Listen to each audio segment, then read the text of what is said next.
morning, everyone! Good morning to all our viewers. So today we will be having very special guests that will be helping us to know more about our body and health. So without further ado, let us all welcome Dr. San Pedro.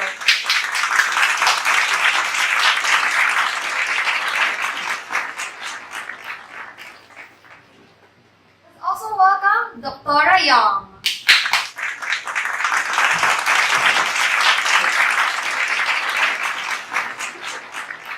And the last but not the least, Dr. Villarico.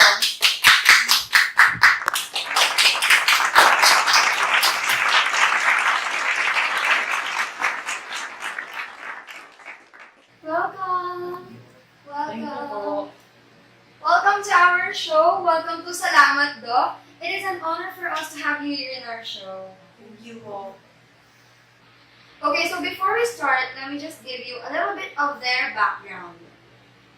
So, Dr. Toby San Pedro here is a graduate of University of Santo Tomas and took psychology as her pre-med course. Next, we have Dr. Ysabel Young, who is a graduate of University of the Philippines, Manila, with biochemistry as her pre-med course. Next, we have Dr. Marielle Villarico, a graduate of De La Salle University, Manila, with a pre-med course of MedTech. And they all graduated as cardiologists. So today's topic is about circulatory system. So can you define to us what circulatory system is and what are its functions? Circulatory system, it is also called as the cardiovascular system or vascular system. Ito yung nag-authorize sa blood na mag-circulate around sa heart, tsaka ito yung nag-deliver ng oxygen, ng carbon dioxide, and blood cells. So yung functions ng circulatory system, kasi di ba ang heart, compose siya ng heart, blood, and blood vessels. So yung heart, blood, and blood vessels, meron siyang arteries, capillaries, and veins. Yung arteries, yun yung naglalabas ng blood sa heart. And then yung vein naman, yun yung pumapasok ng blood sa heart. Yung capillaries, yun yung mga maliliit na arteries. Ngayon, ang function ng circulatory system is nagtatransport siya ng blood all throughout the body, including from head to toe. Yung blood na tinatransport niya, nagko-compose siya ng food and oxygen na necessary para sa buong katawan natin. Yun yung bumubuhay sa atin.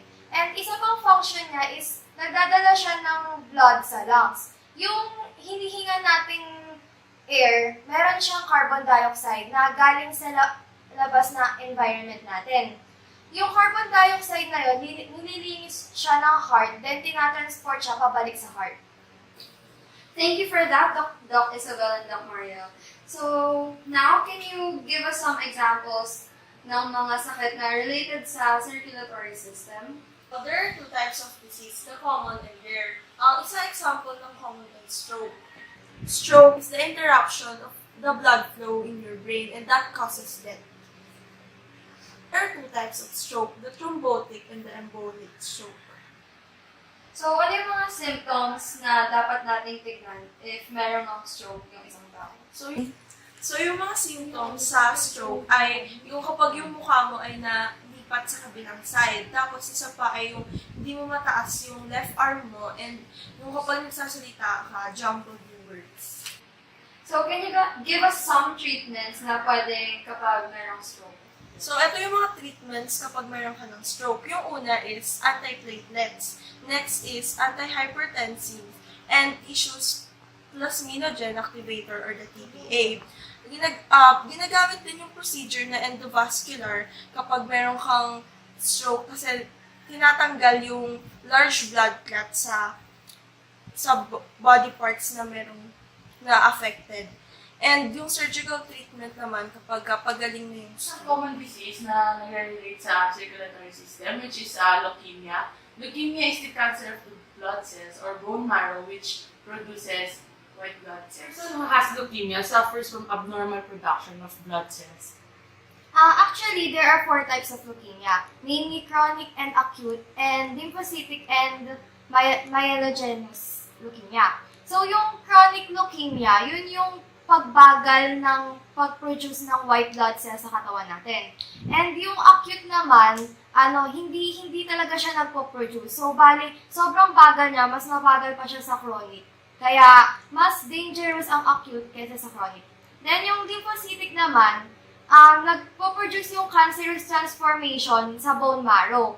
Ngayon, yung bone marrow, kapag nagpo-produce siya ng lymphocytes, at doon nangyayari yung cancerous transformation, ang tawag doon, lymphocytic leukemia. Yun yung lymphocytes and yung red blood cells. Kapag other types of white cells and platelets naman, yun yung tawag doon is myelogenous leukemia. So, can you give us yung symptoms ng leukemia? So, yung mga symptoms sa leukemia ay blood clotting, mahinang immune system, at saka anemia. So, Doc San Pedro, pwede ka bang magbigay sa amin ng mga treatments for leukemia? So, yung mga treatments para sa leukemia ay una, acute leukemia treatment. Yung sumunod, chronic leukemia treatment. Yung, di ba, in-explain kanina ni Marielle, ni Doc Marielle, yung mga sakit, kung anong sakit yun. Tapos, pwede rin yung leukemia prognosis and life expectancy. Dapat yung doktor, chine-check yung pasyente nila para maiwasan yung pagbalik. Meron pang other types of diseases sa circulatory system. Yun yung tinatawag nating coronary artery disease. So, di ba ang coronary, yun yung nagpo-provide ng blood papunta sa buong katawan ng tao, galing sa heart. Well, ang coronary artery, iba siya sa mismong artery. Kasi ang coronary artery, within the heart lang. Siya yung nagtatransport ng blood from top of the heart to bottom of the heart. So, kapag na-block yung coronary artery disease, magkakaroon tayo ng problema. Yung coronary artery disease, nagkakaroon siya ng blockage dun sa mismong artery. So, ang tendency, hindi siya nagtatransport ng blood from heart to heart. So, ito, isa siya sa mga common diseases ngayon and i-discuss nila kung ano yung mga symptoms and causes. So, yung mga symptoms sa coronary artery disease ay numbness, aging or chest pain, and fullness. Usually, nafe-feel itong mga to sa chest, pero nafe-feel din sa shoulders. Mga causes naman nito ay smoking, diabetes, high blood pressure, tsaka cholesterol level. And then, yung treatment naman for coronary heart disease is lifestyle changes, medicine, and antiplatelets. So, thank you sa pagbibigay ng mga common diseases for circulatory system. Next naman is, I wanna ask kung ano-ano ba yung mga rare diseases or kung meron mga rare diseases na meron sa circulatory system. Kasi, syempre, para malaman din natin, and no viewers natin na kung ano yung mga hindi madalas marinig na sakit, na meron palang ganong klase ng sakit sa circulatory system. Ang isang example ng rare heart disease is yung myocarditis or also known as inflammatory cardiomyopathy. Ito yung disease na nagmamark ng inflammation and damage sa heart. Tapos, ang myocarditis ay nanggaling siya sa word na myocardium, also known as muscle and tissue of the heart, and titis as a inflammatory. Tapos yung causes niya is viral infection, hepatitis C, HIV, and mycoplasma. Wala siyang symptoms kasi super rare na disease siya. And then, yung signs and symptoms niya na common talaga is fatigue, fever, sore throats, diarrhea, and painful joints. Ang treatments naman na available dito sa Philippines is ACE inhibitors, calcium channel blockers, and diuretics. So, ang heart natin, di ba, may 4 na valves. Yun yung nagko-control ng blood flow sa heart natin. Ngayon, kapag nagka-problema doon, yun yung tinatawag nating valvular heart disease. Ang valvular heart disease, nagkakaroon ng blockage dun sa valve or may malfunctions dun sa valve or hindi tama yung pag-form niya. So, sa valvular heart disease, usually nangyayari yung heart attack. So, may causes din ng valvular heart disease. Marami siyang causes actually, and yung mga causes niya is other form of disease na nagli-lead lang sa valvular heart disease. So, bibigyan ko kayo ng mga example ng causes niya. being born with an abnormal heart valve. So kapag pinanganak ka, tapos yung heart valves mo hindi nag-form, yun actually nagkakaroon ng valvular heart disease. Then, having had rheumatic fever. Rheumatic fever, ito yung kapag meron kang scarlet fever at saka strep throat. Kapag hindi mo agad naagapan yun, pwede siyang magkaroon ng valvular heart disease. Cardiomyopathy or disease of the heart whereby the muscles are enlarged, thick, or stiff. Tapos, isa pa is damage to the heart muscle caused by heart attack. So, kapag nagkaroon ka ng heart attack and yung heart muscle mo is nagkaroon ng malfunction, pwede siya magkaroon ng valvular heart disease. Getting older, previous infection of endocarditis, congenital valve disease, bicuspid aortic valve disease, mitral valve prolapse, coronary artery disease, which is yung diniscuss namin kanina, and syphilis at sexually transmitted disease, hypertension, aortic aneurysm, connective tissue disease, tumors, drugs, and radiation causes. And yung pinaka-last na cause niya is unknown. Kasi minsan, ang valvular heart disease, hindi nalalaman kung ano yung cause niya.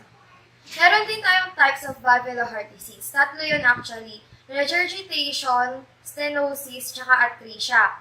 Yung regurgitation, hindi siya nagko-close properly yung valves, kaya ang tendency, yung naglilik yung blood pabalik dun sa heart. Yung stenosis naman, nagkakaroon ng stiffness dun sa valve. Ang tendency niya, hindi nagtutuloy-tuloy yung blood flow. Then yung atresia naman, yun yung merong tissue na nakablock dun sa vein.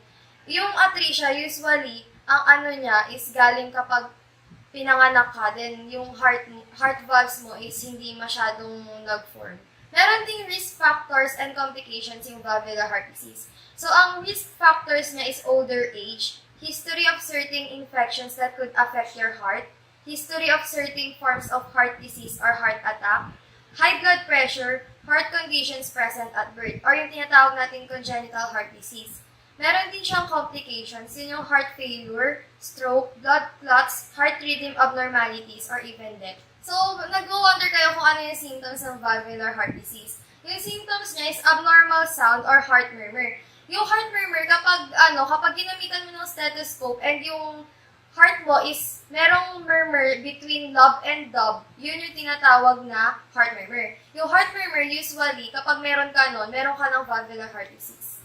Then, fatigue, shortness of breath, swelling of your ankles, feet, or abdomen, dizziness, fainting, irregular heartbeat, discomfort in your chest, palpitations, and rapid weight gain. So, ang diagnosis naman ng disease na to is pwede siyang mag-undergo ng different tests. Yung test na yon pwedeng echocardiography, transesophageal echocardiography, cardiac catheterization, radionuclide scans, magnetic resonance imaging, and stress test. Medications and treatments. So, actually, hindi naman talaga nagagamot ang valvular heart disease kasi problema siya sa valves ng heart. Pero, meron tayong mga other treatments na pwede para hindi siya mag-cause and lead to death.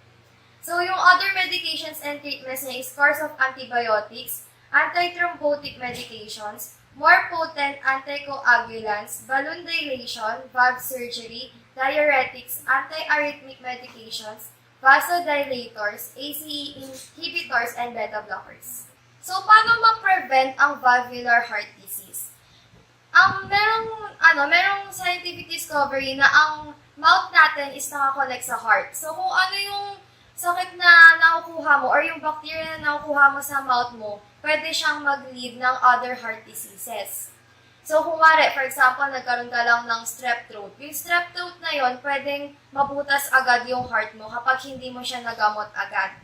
So, ang tips lang doon is take good care of your teeth to prevent infections such as bacterial endocarditis. Yung bacterial endocarditis, yun yung bacteria na nasa mouth mo na naglilid ng heart disease. Then, take antibiotics before undergoing any physical surgery, dental work, or any procedure that may cause bleeding. Avoid smoking, excessive alcohol consumption, excessive salt intake, and diet pills, all of which may raise blood pressure. So, kailangan kapag may blood pressure tayo, dapat mini-maintain natin siya. Hindi yung kung kailan tayo merong high blood na, doon pa lang natin gagamutin. Then, treat strep throat and rheumatic fever as soon as possible. Kasi yung strep throat and rheumatic fever, kapag meron ka nun, magkakaroon ka na rin kaagad ng valvular heart disease kapag hindi siya naagapan. Have a healthy heart lifestyle, exercise cardio frequently, heart-healthy eating, which means eat less cholesterol, salty and only foods. And last, engage in any physical activity. So, thank you for sharing your knowledge today. I hope yung viewers natin, I hope that you learned so much today. And if you want to know more about circulatory system, just check the link below at the description box. Thank you for coming. Thank you, Dr. San Pedro.